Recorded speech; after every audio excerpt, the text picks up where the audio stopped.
Olá, caros telespectadores, boa tarde. Estamos iniciando o programa Um Sentido para a Sua Vida, da Federação Espírita do Estado de São Paulo.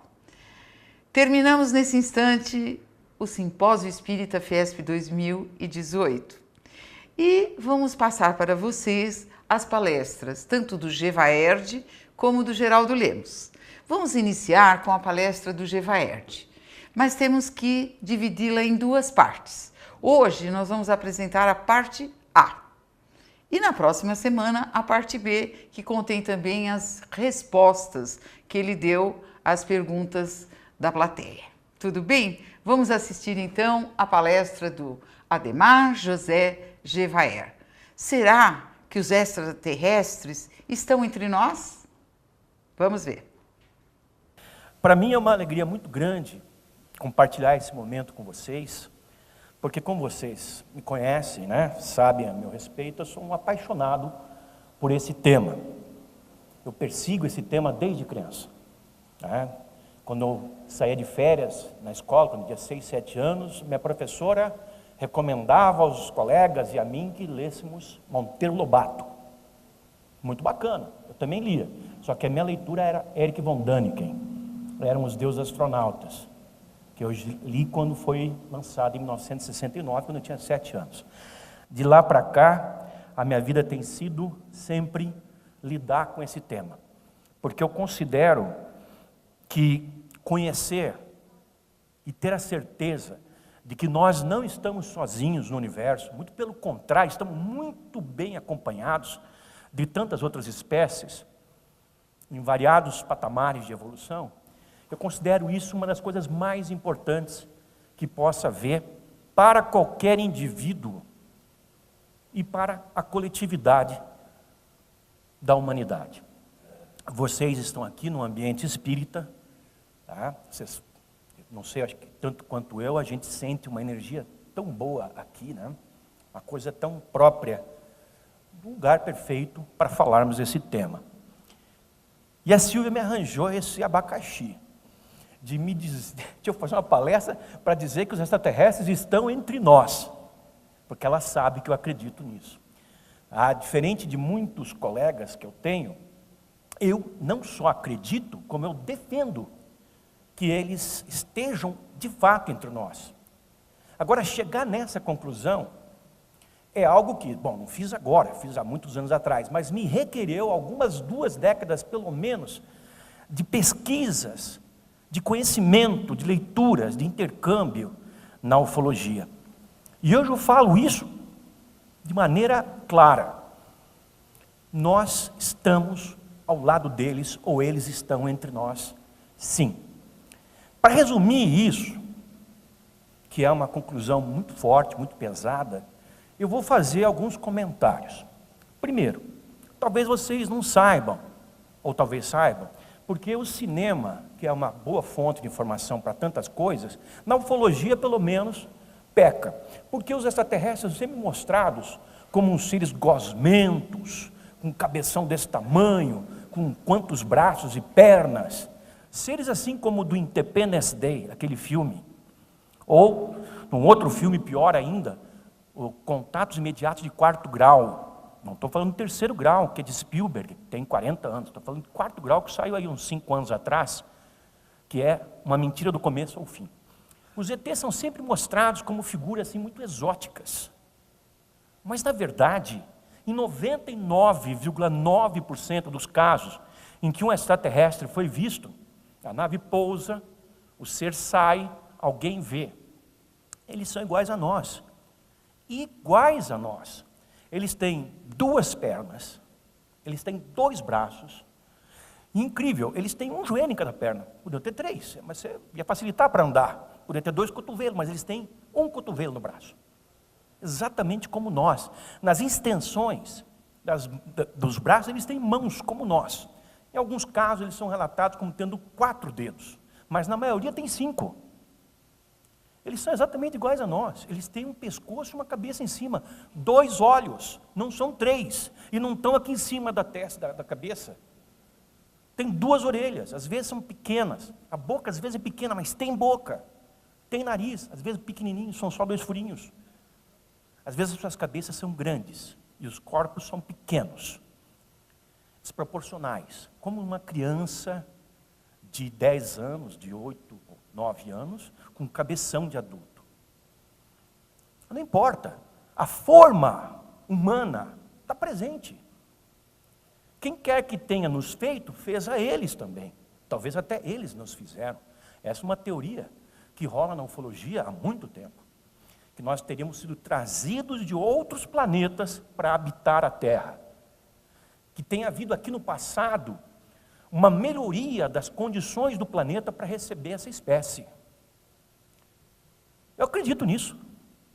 Até porque registros científicos hoje mostram que entre aquela sopa primordial, lá da antiguidade, quando a Terra foi formada, até criaturas com alguns trilhões de neurônios, se passou muito pouco tempo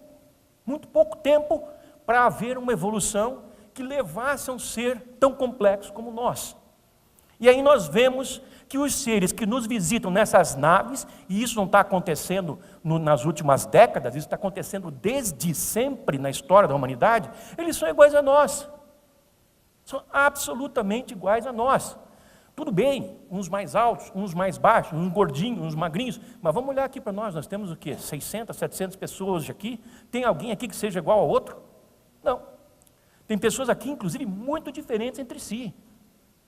Se colocarmos dois de vocês, um aqui, outro ali, se eu escolher aqui, nós vamos ver que são pessoas completamente diferentes, mas são seres humanos. Então, esse é o grande lance. Parece que a entidade criadora foi jogando sementes de humanidade por vários planetas, semeando vida humana. É dizer, o universo, ou pelo menos uma boa parte dele, está repleta de vida como a nossa. São nossos primos, são nossos tios, são nossos avós, vizinhos, amigos, irmãos. O que nós fazemos hoje é exatamente a mesma coisa que eles fazem, com a diferença de que nós estamos ainda muito primitivos. Mas nós chegamos lá. A que eu estou me referindo? Hoje nós temos um projeto espacial muito avançado, mas ainda primitivo se comparado com o destes seres. Mas temos um Elon Musk que está tentando mudar as coisas. Eu me arrepiei de emoção quando eu vi o lançamento que ele fez há menos de um mês atrás, e depois 2 foguetes voltando, entre aspas, de ré e pousando. Esse cara está predestinado a levar uma turma para Marte, e ele vai, porque agora é a iniciativa pública, é a iniciativa privada, não é mais governo que está mexendo com isso. Então, o que nós estamos fazendo já há 60 anos? Nós estamos tentando conhecer o que há lá fora. Fomos para a Lua, nós fomos para Marte, pelo menos, botamos robôs em Marte, botamos robôs em Vênus. Nesse momento em que nós estamos conversando aqui, existem máquinas que nós colocamos em Marte fazendo buraco na superfície de Marte. Existem máquinas que estão fotografando os anéis de Saturno, os planetas, os satélites de Urano, de Júpiter. Existem máquinas que estão por todo o sistema solar e até saindo dele, como a Voyager. Nós fizemos isso. Nós, uma civilização que tem todas as mazelas que nós temos. Ainda esses dias, nós vimos um ataque químico perpetrado por um governante contra o seu próprio povo. Massacre, genocídio. E esses tempos todos nós estamos vivendo bastante abalados. Eu me lembro que na última palestra que eu fiz aqui no ano passado, nós estávamos sob o prenúncio de uma guerra entre os Estados Unidos e a Coreia do Norte, que não aconteceu. Acho que tudo era blefe do carinha lá. E o Trump, apesar de doido, foi sensato e ficar na dele. Mas nós vivemos diante dessa situação conflitante o tempo inteiro. Nós temos uma população de 8 bilhões de seres humanos e a metade deles está passando fome. 4 bilhões estão ou em guerra, ou passando fome, ou em ambas as situações. Então nós somos uma catástrofe enquanto espécie. Mas mesmo assim, com todas essas dificuldades que nós temos em conviver com nós mesmos, nós estamos explorando o sistema solar. Só não fomos mais além dele ainda, porque nós não temos tecnologia astronáutica. E essa é a única diferença entre nós e esses seres.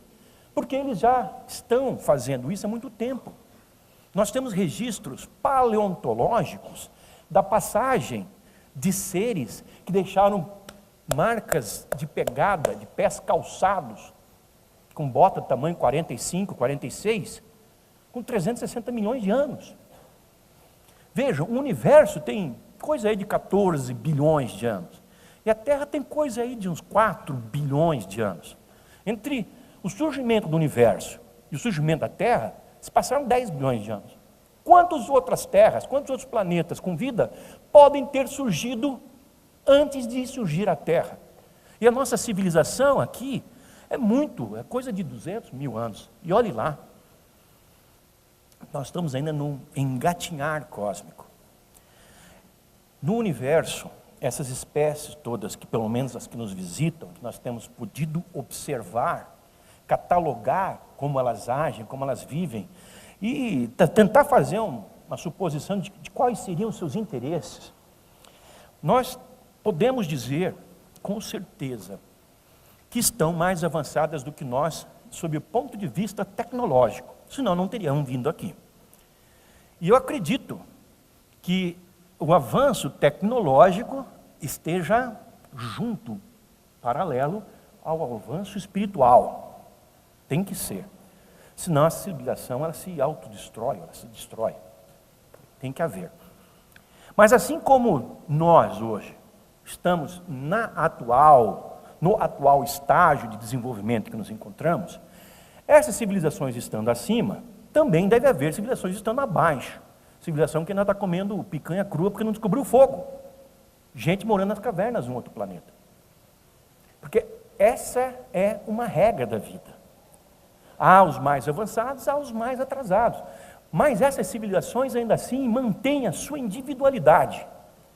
E também não é difícil entender isso, porque aqui no nosso próprio planeta nós temos ainda, convivendo conjuntamente neste orbe, nós temos, por exemplo, um país bem atrasado, pega um país, um Congo, e pega um país super adiantado, uma Finlândia, e entre uma coisa e outra tem um Paraguai, tem um Brasil, tem uma Argentina.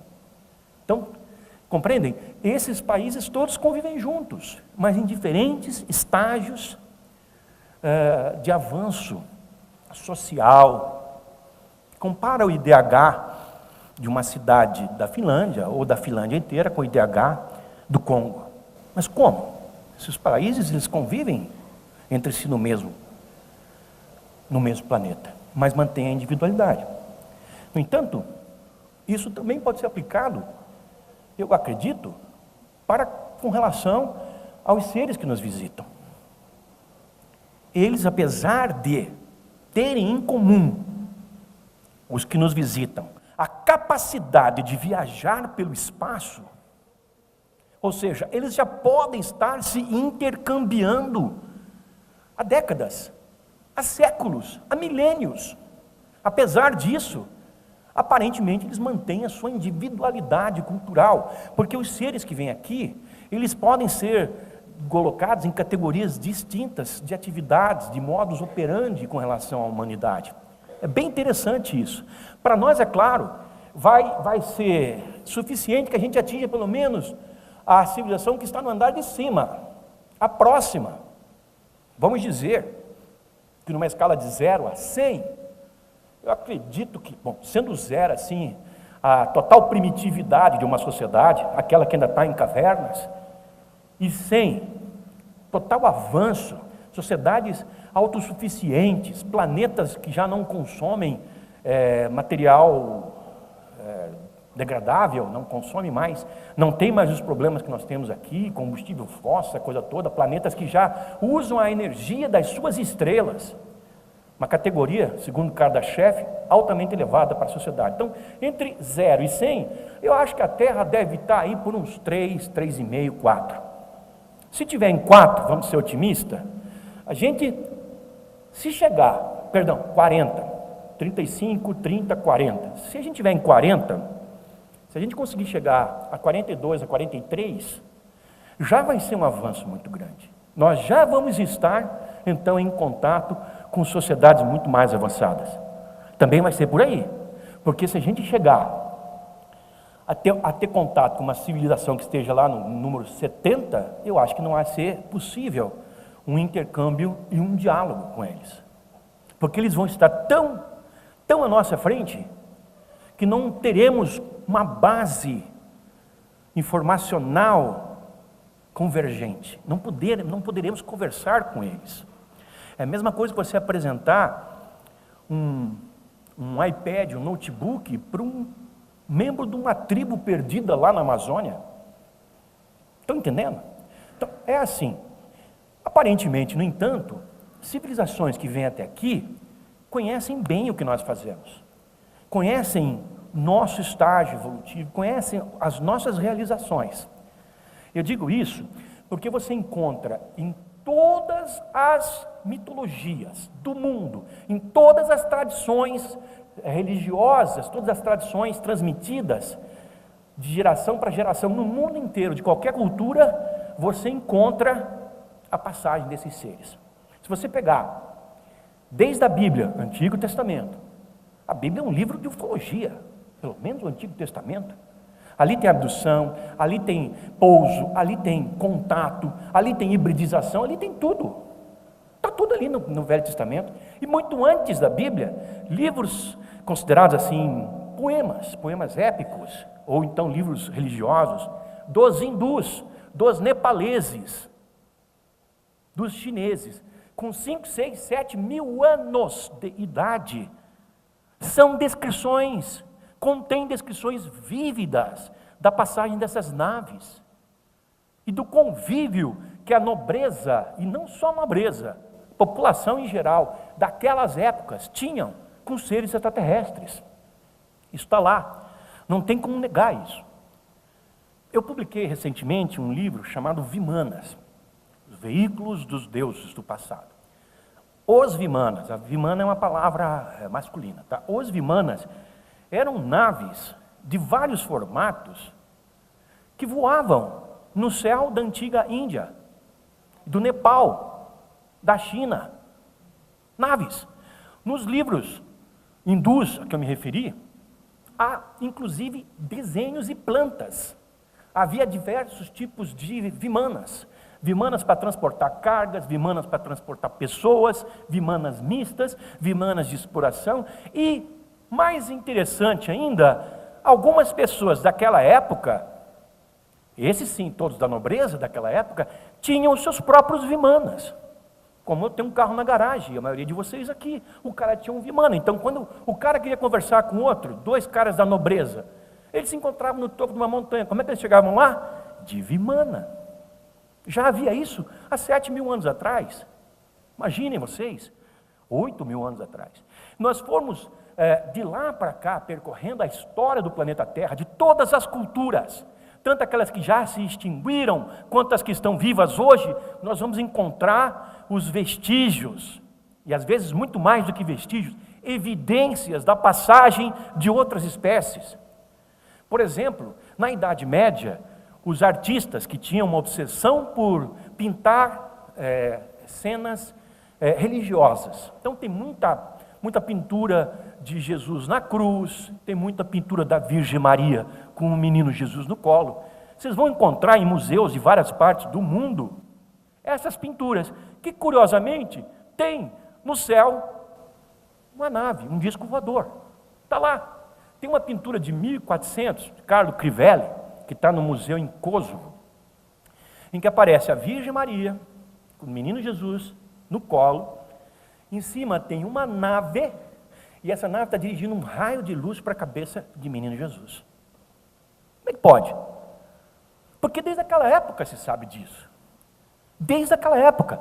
E os pintores da Idade Média, os pintores medievais registravam isso, e não só pintores, porque isso também era registrado em moedas, isso era registrado em tapeçarias, em esculturas, e isso está pelo mundo inteiro. Assim como aqueles artefatos que não pertencem a certa época e a certo local, que são chamados out of time artifacts. São artefatos como a pilha de Bagdá, como o monólito de Baalbek, que a gente não sabe como é que isso apareceu ali. Não precisamos ir longe. Vamos falar de pirâmides. Espera aí. As pirâmides são uma obra monumental. E vocês sabiam que existe aqui no Peru, eu estive lá nesse ano, numa região chamada Caral, a 300 quilômetros de Lima, um sítio de pirâmides, com quase 300 delas, que tem a idade idêntica, e algumas até mais antigas que as pirâmides do Egito. Pois é, aqui no Peru, onde vocês vão encontrar, aliás, um monte de outras coisas espetaculares. E toda hora se encontra. Essa semana foram descobertas mais 50 figuras em Nazca, no deserto de Nazca, que foi tão propalado desde os anos 60 e 70 por Erich von Däniken e outros estudiosos da teoria dos antigos astronautas. Está por tudo, gente. Vamos falar um pouco das pirâmides. Não havia, naquela época, como se construir aquilo com a energia do ser humano que havia. Primeiro, não havia pedra. Começa por aí.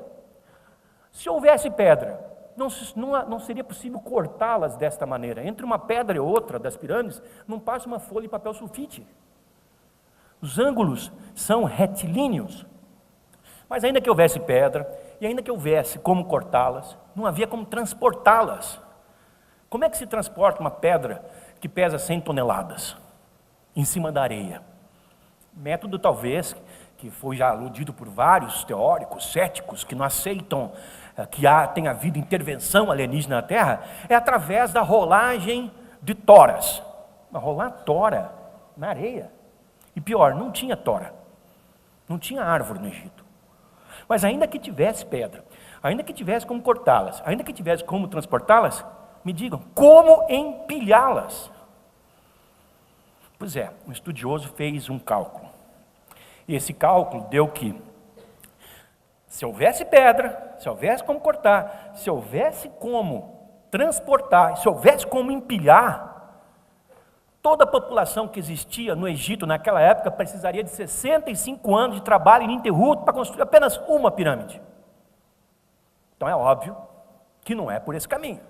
É evidente que houve a ajuda de alguém mais para se construir pirâmides. Como essa ajuda parece ter ocorrido em todo o planeta Terra, como no caso dos Vimanas. Alguém deu uma forcinha para colocar na mão daquela gente lá da Índia as maquininhas para eles brincarem naquela ocasião, as navezinhas. E de lá para cá isso é sempre assim. Essas civilizações estão aqui forever, desde sempre. Esses tempos atrás eu fui aqui ao Santos, eu organizei um evento lá, o Fórum Mundial de Contatados, e estava passeando no Museu do Café. Alguém conhece o Museu do Café em Santos? Conhece? Já viu aquele vitrô? Viu com olhos de lince? Quando vocês tiverem a oportunidade, vão até lá e olhem para aquele vitrô. É um vitrô lindo, francês, que tem no teto. Eu olhei aquele vitrô ali e falei, o que é aquilo?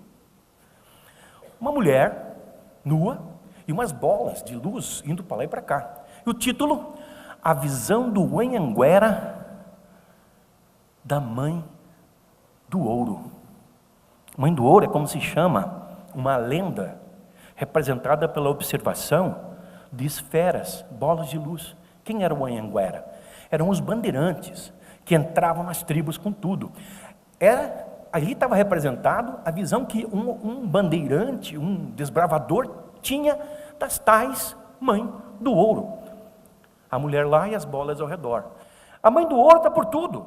Quando Pedro Álvares Cabral chegou ao Brasil, lá no sul da Bahia, o camarada que escrevia as cartinhas para o rei de Portugal, ele já relatou, e está na Biblioteca Nacional no Rio de Janeiro, que eles se depararam com um fenômeno com o qual os índios conviviam e do qual eles tinham muito medo, que eram bolas de luz, boitatás, ou seja, na linguagem tupi, aquilo que é muito brilhante, aquilo que é todo de luz, boitatá. Você anda por todo esse Brasil, eu já fiz isso, amigos, várias vezes. Pega Minas Gerais, pega Mato Grosso do Sul, pega o oeste de Santa Catarina, pega aqui, litoral sul de São Paulo. Peruíbe, onde nós vamos fazer agora, de 8 a 10 de junho, um mega evento, com entradas, a entrada liberada, tá? Entre no site ufologiabrasileira.com.br/Peruíbe, está lá, pode fazer sua inscrição. São só 2 latinhas de leite em pó, 8 a 10 de junho. Então, em todos esses lugares, vocês vão encontrar essas lendas. E essas lendas, elas estão aí desde sempre.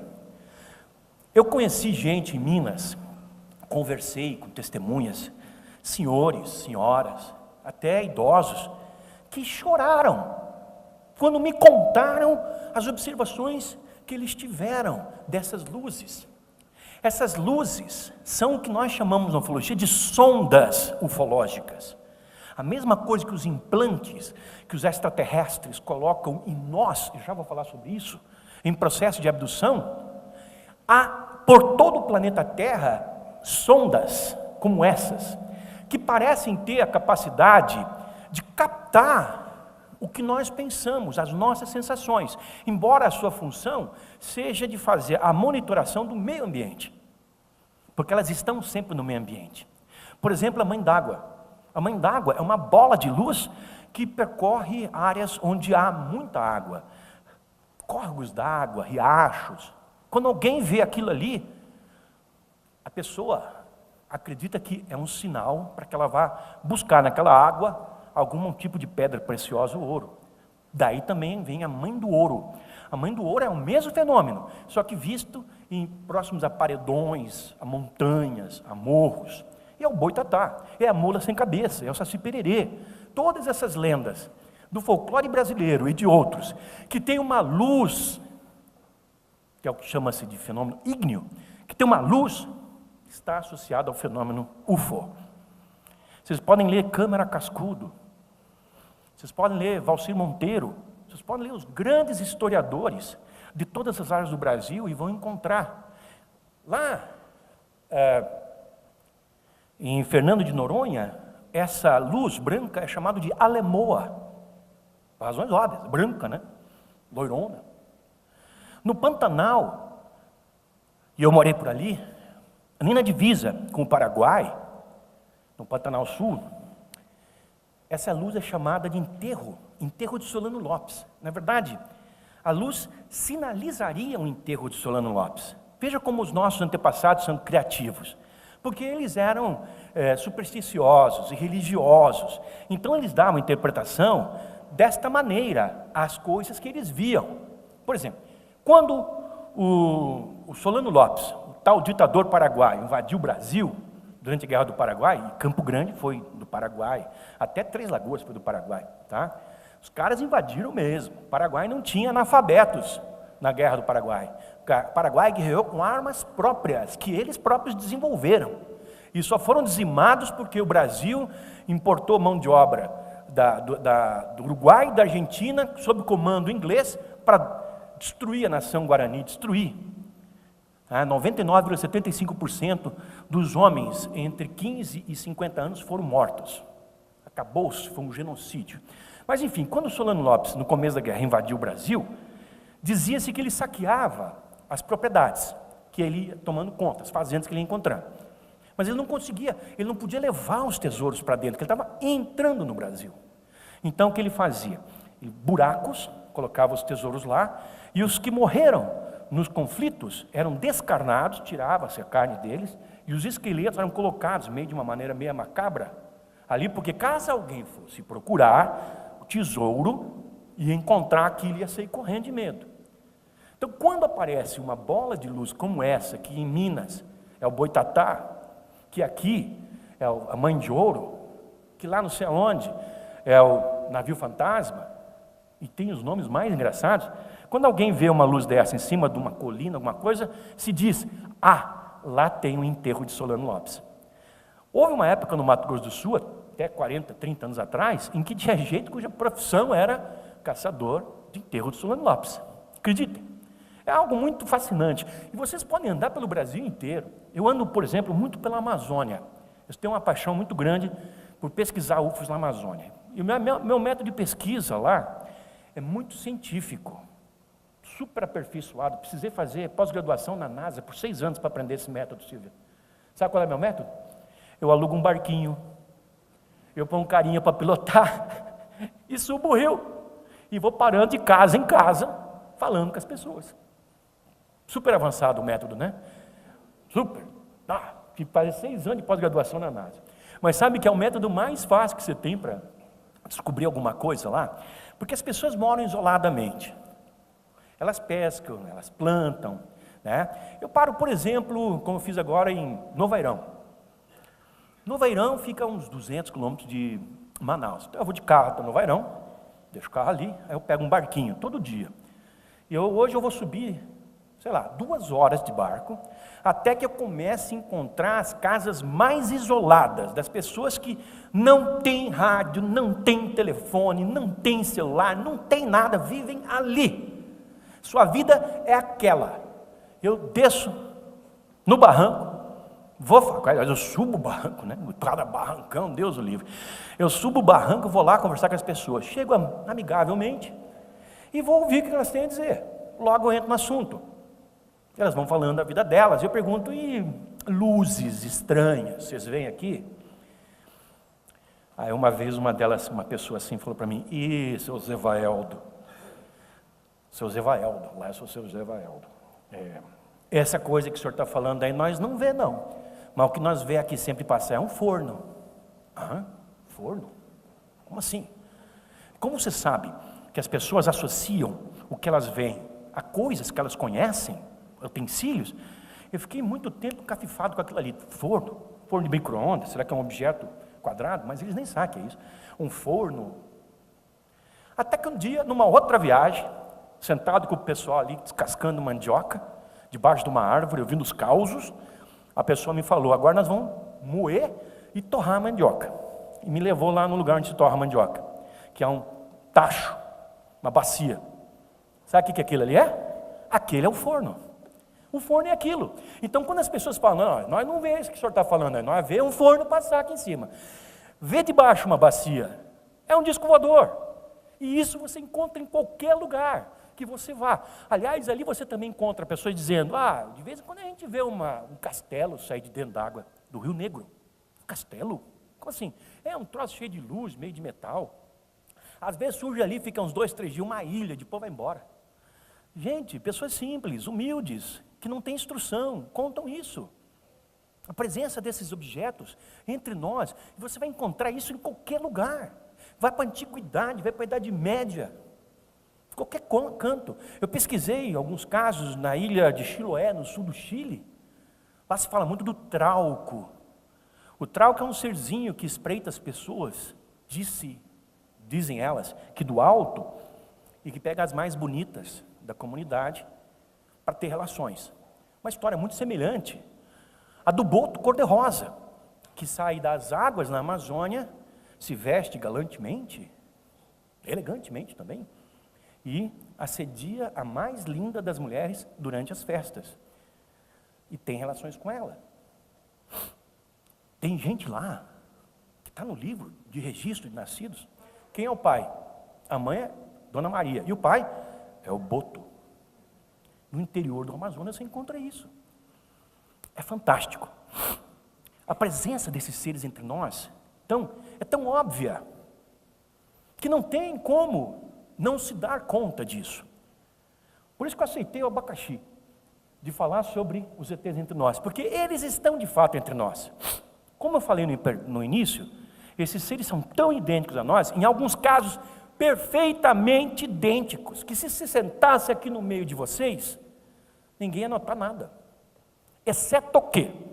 Eles demonstram ter uma saúde perfeita, tipo eu assim, sabe? Nenhum cabelinho branco, nenhuma ruguinha, nem um quilinho a mais, nada, perfeitos.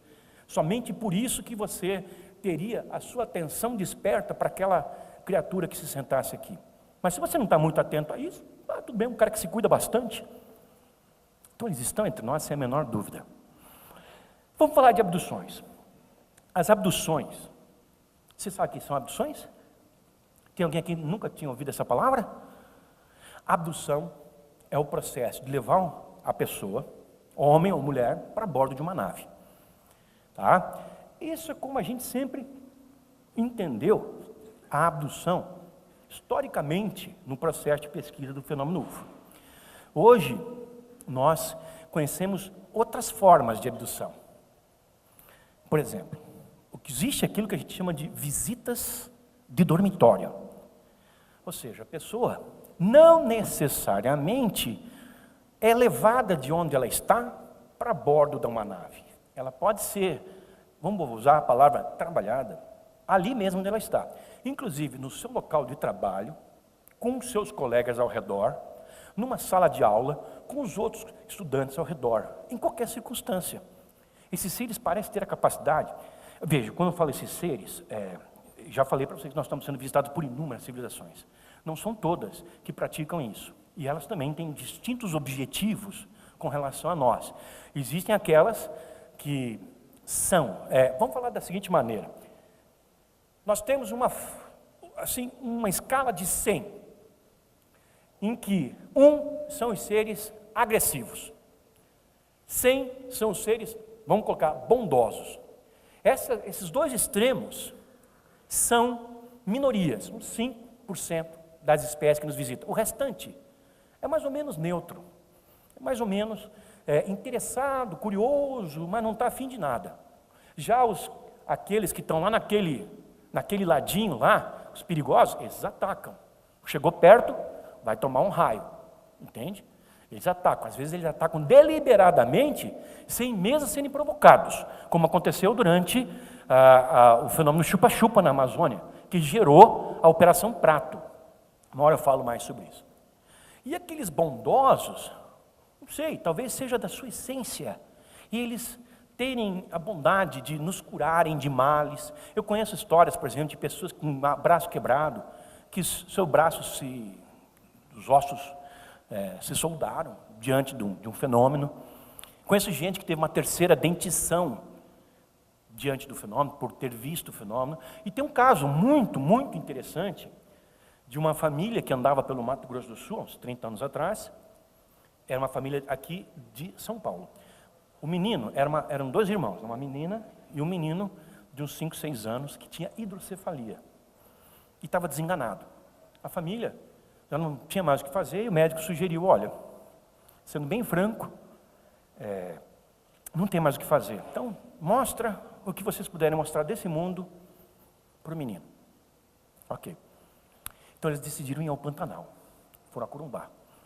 Mostrar jacaré, tuiuiu, tucano, arara azul, isso que tem de monte lá. Você vê nas estradas. Eu morei em Campo Grande, as araras azuis, elas sentavam numa árvore de frente da minha janela. O tucano passava o tempo todo. Quem conhece sabe.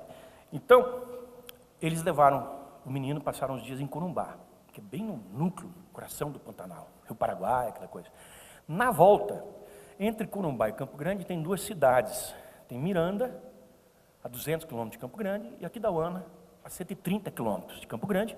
E as cidades são ligadas por um asfalto muito bom que foi feito pelo Exército. Não é esses asfaltos que a gente vê serem feitos aí, que geram um buraco. E ali, voltando do Pantanal para retornarem a Campo Grande, de Campo Grande virem para São Paulo para tocar suas vidas normais, o carro em que eles estavam entre Miranda, trafegando de Miranda para Aquidauana, por esses 70 quilômetros, foi perseguido por um disco voador, grande, bem grande. O cara acelerou, e a nave vinha. E o cara acelerou, e a nave vinha. Eles nem pararam em Campo Grande. O objeto se perdeu lá atrás, aqui da Aquidauana, mas eles foram perseguidos por quase 70 quilômetros. Ali dá pelo menos uns 30, 40 minutos de direção. E aí eles vieram direto para São Paulo. Estou totalmente assustado. Eu sei dessa história porque essa mãe descobriu que eu pesquisava esse assunto, morava em Campo Grande, e como eu morava na região onde o fato se deu, ela quis me contar essa história, que passou o telefone da revista UFO para ela, foi a Folha de São Paulo. Eles voltaram para cá e, nos dias seguintes, levaram a criança para o médico de sempre. A criança estava normal, o problema não aumentou, nem diminuiu, igual. A criança tinha visto os bichos que ela queria ver, tinha visto tudo isso aí. Aí, numa outra visita ao médico, mais umas semanas depois, a criança tinha demonstrado uma melhora, pequena, mas que já deu ânimo para a família, que passou a ir semanalmente ao mesmo médico, e fazer mais exames. E com o passar de meses, essa criança teve a sua hidrocefalia reduzida e desapareceu por completo. A criança estava curada. Hoje essa criança é um adulto, está aqui em São Paulo, tem 30 e poucos anos. Esse fato é antigo. Então, isso aconteceu pela proximidade com o UFO, porque foi a única coisa de extraordinário que aconteceu a essa família. E histórias como essas estão por todas as partes.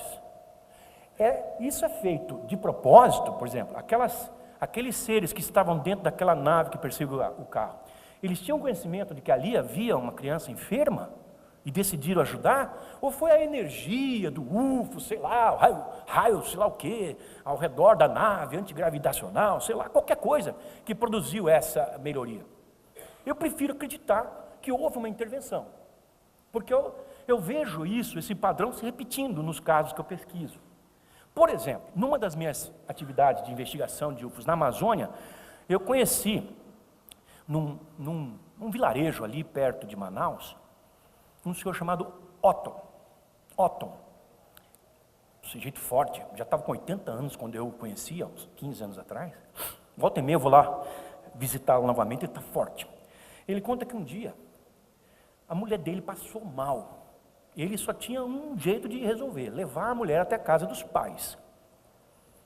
Só que ele morava no fundo de um igarapé, de um vazante do Rio Negro. Dali onde ele morava, até o Rio Negro, dava uns 2 quilômetros no remo. Tá? E ainda tinha que atravessar o Rio Negro, que ali dá uns 3, 4 quilômetros. E o Negro, que vira Amazonas ali para baixo, o Negro ali tem uma correnteza forte, então o cara tem que ser muito bom de braço. A mulher passou mal, ele não tinha o que fazer. Ele pegou a mulher, colocou no barco e foi remando. Foi remando para sair do Igarapé e para entrar no Rio Amazonas, no Negro, é Amazonas. E durante essa travessia, uma luz se aproximou dele, ficou sobre a cabeça dele, iluminando todo o barco, iluminando o rio. Ele disse que ele podia ver os peixes ali dentro do rio. Quando ele chegou do outro lado, a mulher estava boa, tinha se curado do que é que ela tinha, não sei, ela tinha se curado do problema que a acometera. Então, histórias como essa estão por todas partes. Então, tudo isso é para dizer a vocês que há sim, sem a menor dúvida, seres bons, seres que estão aqui de civilizações que compreendem as nossas mazelas, que nos ajudam em alguns momentos. Como há aqueles que não estão nem aí. Se chegar perto, o pau come. E o restante são curiosos. Tá? Entre esses estão aqueles que fazem abduções.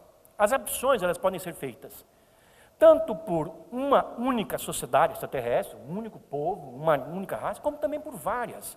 É muito comum que as pessoas que sejam levadas para bordo das naves contem que viram seres de diferentes espécies lá. E sabe o que também é muito comum? Que haja uma maioria de seres femininos, bem como a federação da diretoria da festa. As mulheres, pelo menos lá, mandam. E aqui também, né? Vamos falar a verdade. Então parece que eles atuam juntos. Eu passei por um processo desse. Vocês podem encontrar na internet o meu relato. Eu passei por uma abdução. Eu fui descobrir isso mais tarde através de hipnose regressiva, que é um método para a gente averiguar isso. Mas eu vou descrever rapidamente o que é uma abdução típica. Aquela que inunda os livros de ufologia do mundo inteiro. O camarada mora em São Paulo e ele tem que ir, digamos, para Sorocaba, tá? Aí ele para no último posto de gasolina, aqui saindo para São Paulo, para Sorocaba, saindo de São Paulo, para tomar um cafezinho. Ele olha o relógio, são 10 da noite. Ele vai pegar a estrada. Ele presume que viajando aí os seus 100 por hora, ele vai chegar em Sorocaba no máximo 1 da manhã. No meio do caminho, ele pode entrar numa névoa esquisita. Ele não se lembra muito bem o que aconteceu. Houve um bip, bip, bip, bip, que às vezes parece que vem do céu, às vezes parece que vem do porta-mala, às vezes parece que está na cabeça dele. Aí ele chega em Sorocaba, às vezes um pouco machucado, cansado, sim, com alguma dor, algum desconforto. Ele olha para o relógio, são 5 da manhã. Epa! Mas no máximo, dirigindo como ele dirigiu, não poderia passar de 1 da manhã, mas ele chegou 5 da manhã. Essas 4 horas sumiram da cabeça dele, sumiram na vida dele. Aí ele começa a pensar, talvez tenha sido aquele momento daquela névoa, aquele bip-bip que eu ouvi. Ele não se lembra nem sequer de ter saído do carro, mas ele olha para o sapato está sujo de lama, que ele pisou em barro. Então isso é muito comum. Aí o que nós fazemos? Nessas situações, nós pegamos esse indivíduo e primeiro, nós fazemos um interrogatóriozinho com as nossas perguntas apropriadas, que nós já usamos faz tempo, para determinar a possibilidade daquilo ali ser um fato ufológico, ser uma abdução. Feito isso, e essa determinação tendo ocorrido, a gente então submete o cidadão a uma hipnose regressiva, com o consentimento deles. E embora no meio ufológico haja muito bons hipnólogos, mas que são físicos, que são biólogos, são engenheiros, eu, pelo menos, na revista UFO, eu contrato e pago um profissional de saúde, um médico, um psicólogo, um psiquiatra. Por quê? Eu quero a validade daquela experiência, eu quero um laudo da experiência, eu quero um recibo de que eu paguei um médico e é um profissional qualificado na sua área, que então foi contratado para fazer esse trabalho. Ele hipnotiza a pessoa e a gente conduz o interrogatório da pessoa sempre com ele ali, depois ele deshipnotiza a pessoa. E não serve essa hipnosezinha rasa, em que a pessoa se lembra conscientemente. Isso não funciona.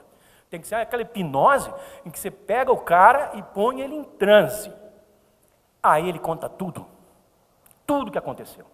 Porque aquela experiência, aquelas 4 horas que aconteceram, de sumir da sua cabeça, da sua memória, estão lá, estão presentes na memória do indivíduo, estão lá. Só que, por alguma razão, esses seres bloqueiam esse tempo para que ele não acesse. Só que como são vários procedimentos, a hipnose pode ajudar, mas a abdução, nem sempre, ela ocorre da mesma maneira, e os indivíduos são diferentes também. Então tem gente que se lembra de alguma coisinha, tem gente que se lembra de muita coisinha, e tem gente que não se lembra de nada. Tá? Só se lembra que aconteceu algo extraordinário. Aí essa pessoa, então, nós a colocamos sob hipnose. Fazemos algumas perguntas a ser hipnotizada, ela provavelmente vai contar, provavelmente não, com certeza ela vai contar todo o fato. Ela parou no boteco, ela tomou um cafezinho, pegou a estrada, foi contando os quilômetros, quantos carros ele passou, plaquinha, ela lembra tudo. Porque a hipnose não é fazer a pessoa relembrar. A hipnose, ela faz a pessoa reviver. Vocês lembram do que é uma fita cassete? Lembra? Hoje não existe mais. Fita cassete era aquela coisinha que tinha um rolinho e outro rolinho, né? Isso aqui ia passar pelo cabeçote e ia virar passado. O futuro passava pelo cabeçote e virava passado. O que nós fazemos? Nós voltamos a fita, o ponto em questão, e tocamos novamente a fita. Então, se o cara sentiu frio, naquele momento, ele vai voltar a sentir frio. Se ele sentir dor, ele vai voltar a sentir dor. Mas aí, o hipnólogo trata o cara, trabalha o cara, você não vai sentir nada, tal. Muito interessante isso aí. Eu vi muitas hipnoses. E aí o cara vai contar que ele entra naquela névoa e alguma coisa o faz parar o carro ou entrar numa estrada secundária, onde tem uma nave pousada. Ele sai do carro, seres vêm na direção dele, levam ele para dentro da nave. Ele passa por diversas experiências, diversos procedimentos, e ele é devolvido. Ele entra no carro, ele segue viagem. É isso que é a abdução. Só que, quando uma pessoa é abduzida, isso é um sintoma de que esse fato já ocorreu na vida dela. Porque os abduzidos, eles são praticamente todos programados, já estão na escala industrial de abdução. São muito raros os casos em que a pessoa é abduzida assim uma única vez, como é o caso do Travis Walton, meu amigo. muito amigo meu, já o trouxe ao Brasil 5, 6 vezes para fazer palestra. Ele foi aquele abduzido que gerou o filme Fogo no Céu. Só que o filme tem uma abordagem dentro da nave que não é real. Mas ele se aproximou de uma nave na frente dos colegas dele, era lenhador, e a nave aplicou um raio nele. Ele foi jogado de costas uns 5 metros. Essa é a interpretação dele. Ele disse que os caras da nave falaram: meu Deus, fizemos um estrago aqui. Violamos a diretriz de não interferência, não causar distúrbio nesse planeta. Então pegaram ele, se eles pegaram, trataram dele e depois devolveram. Ele ficou 5 dias sumido. Mas na cabeça dele, passaram-se só algumas horas. Já ao reverso, tá? Ao reverso. Um caso aqui no Chile, do caso Armando Valdez, também conheço ele. Ele ficou meia hora desaparecido, mas quando ele foi devolvido, na frente de todos os seus comandados, ele era um cabo, ele foi devolvido na frente de todos os seus comandados, ele estava com barba para 3, 4 dias. Então essa é mais uma evidência de que o tempo flui diferente para eles e para nós. E se flui diferente, é possível que entre essas civilizações todas, hajam diversas maneiras de o tempo fluir. Por isso que muitas vezes a gente fala: pô, mas esses seres estão nos visitando desde não sei quanto tempo, e não fazem nada. Bem, talvez não seja tanto tempo para eles, né?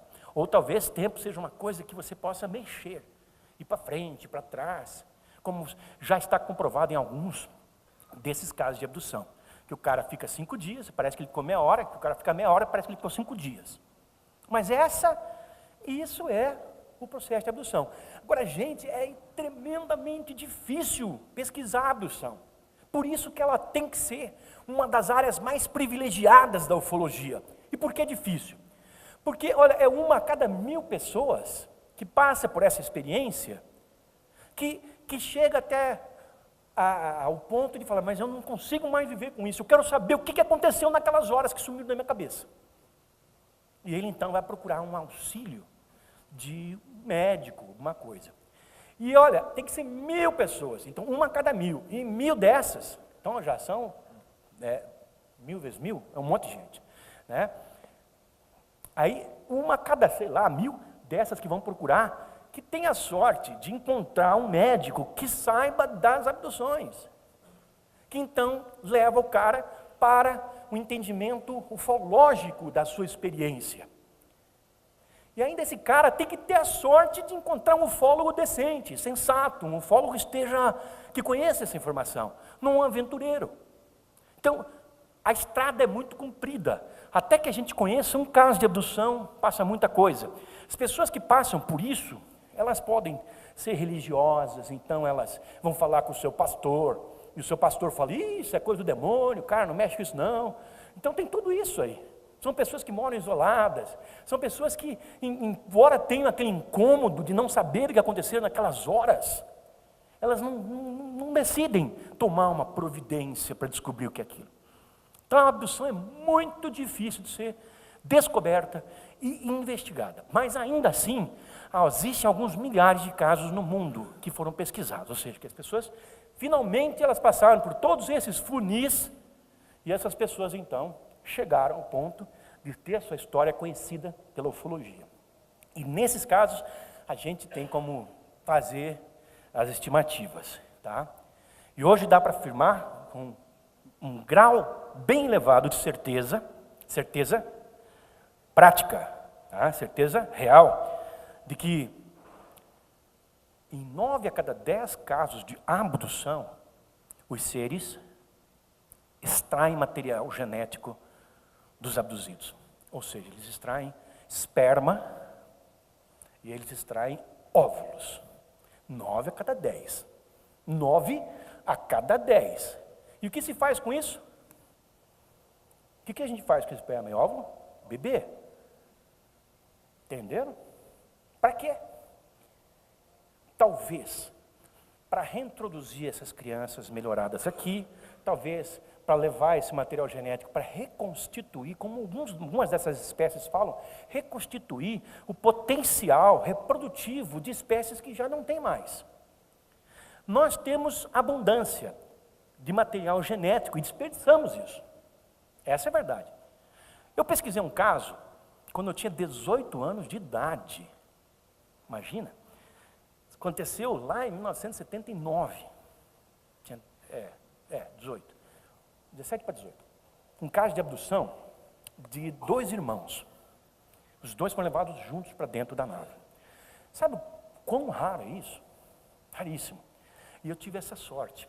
Eu conheço ufólogos que estão aí há 50 anos na estrada da ufologia e nunca tiveram um caso de abdução para investigar. Eu tive a sorte de, com 18 anos, cair na minha mão um caso de abdução dupla de 2 irmãos. E na época, quando isso aconteceu, a abdução era um tabu. Os ufólogos admitiam, discos voadores existem, mas que eles estão pegando seres humanos, aí já não sei. Entende? Havia ainda isso como tabu. E assim, nós encerramos a primeira parte da palestra de Adhemar José Gevaerd. Os extraterrestres estão entre nós? Vamos continuar na próxima semana, se Deus quiser. Esperamos vocês!